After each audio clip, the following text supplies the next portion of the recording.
Bharatiya Janata party डरी सहमी हुई है 2024 के इलेक्शन को लेकर। अभी तो 3100 रुपया केवल धान के किसानों के बारे में बोले हैं, मिला तो किसी को नहीं है। जो नगद मिल जाएगा बोले थे, डबल इंजन की सरकार अभी तक किसान धान बेच चुके 31 जनवरी को, उसके बाद से किसी को मिला नहीं है। एक जवान को भी रौंद दिया गया और एक नहीं दो तीन तीन घटनाएं लगातार हो रही है। तो आज कानून व्यवस्था की स्थिति लचर बद से बदतर हो चुकी है और यही कारण है कि चाहे बिहार की घटनाक्रम हो, चाहे उत्तर प्रदेश की घटना हो, चाहे महाराष्ट्र की घटना हो, ये सारी घटनाएं इस बात की ओर संकेत कर रहे हैं और चीख के कर रहे हैं कि भारतीय जनता पार्टी 2024 के चुनाव में हारने वाली है।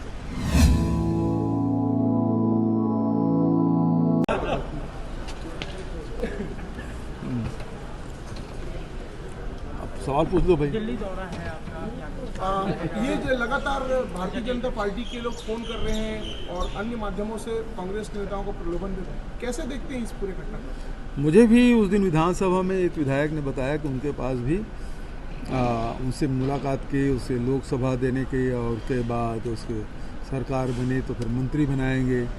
इस प्रकार के बातें लगातार चल रही है और इसका अर्थ ये है कि भारतीय जनता पार्टी डरी सहमी हुई है 2024 के इलेक्शन को लेकर और यही कारण है कि चाहे वो बिहार की घटनाक्रम हो, चाहे उत्तर प्रदेश की घटना हो, चाहे महाराष्ट्र की घटना हो, ये सारी घटनाएं इस बात की ओर संकेत कर रहे हैं और चीख के कर रहे हैं कि भारतीय जनता पार्टी 2024 के चुनाव में हारने वाली है और इस कारण से तोड़ फोड़ कर रहे हैं।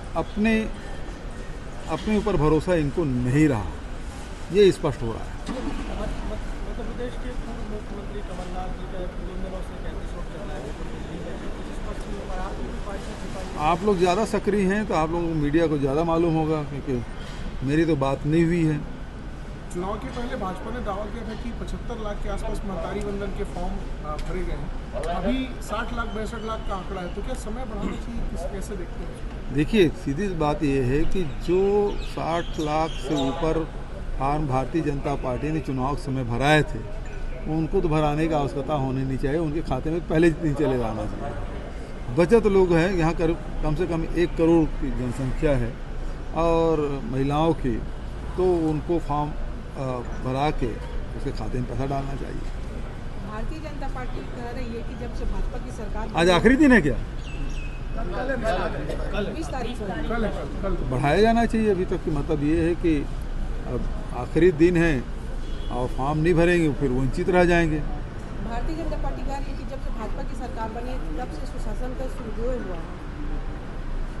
वो तो देखने में आ रहा है किस प्रकार से कैंपों हमला हो रहा है और किस प्रकार से जो डिप्टी सीएम हैं उसके गृह जिले में किस प्रकार की घटनाएं घट रही है, आदिवासियों के साथ, पिछड़े वर्ग के लोगों के साथ किस प्रकार से घटनाएं घट रही है। और तीसरी बात ये है कि गौ तस्करी बढ़ गई है। लगातार बॉर्डर में एक जवान को भी रौंद दिया गया और एक नहीं दो तीन तीन घटनाएं लगातार हो रही है। तो आज कानून व्यवस्था की स्थिति लचर बद से बदतर हो चुकी है। ये वन विभाग में बिना टेंडर का भाजपा सरकार जो है उसका निर्माण कार्य कर रही है। वन विभाग में बिना टेंडर का उसका निर्माण कर दिया जा रहा है। मुझे जानकारी नहीं, आप जानकारी दें। का बयान है जी, मिनिस्टर पीयूष गोयल ने 5 फसलों में 5 साल की एमएसपी एग्रीमेंट अनाउंस किया।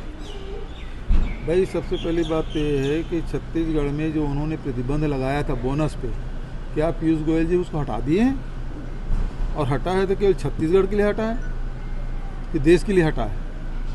ये पीयूष गोयल जी को पहले बताना चाहिए। और दूसरी बात ये है कि 5 ही क्यों?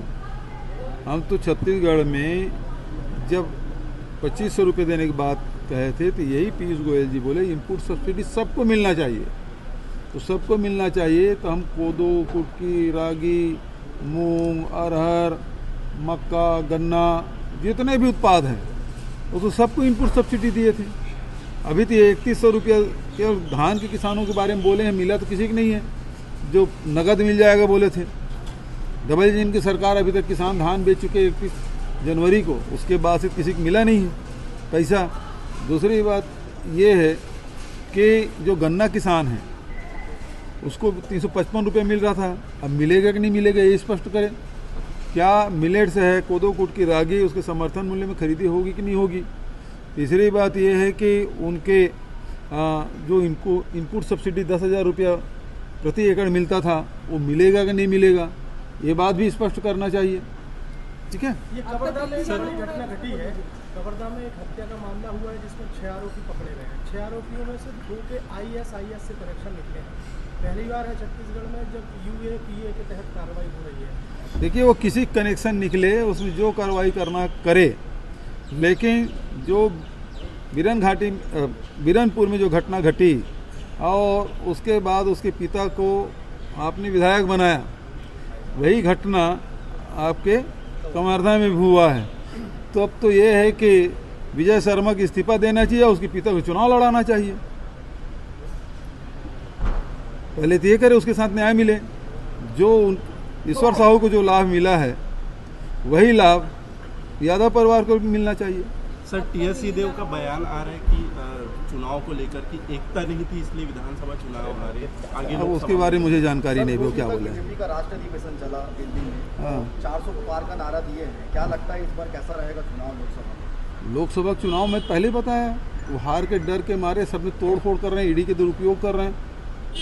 ये तो ईडी के भय समाप्त कर दे तो भारतीय जनता पार्टी के नेता जो जिसके मुंह बंद है वो सब मुखर हो जाएंगे। आपका दिल्ली जाना हो रहा है। ठीक है। अरे बिहाव माने बार जहाँ तुम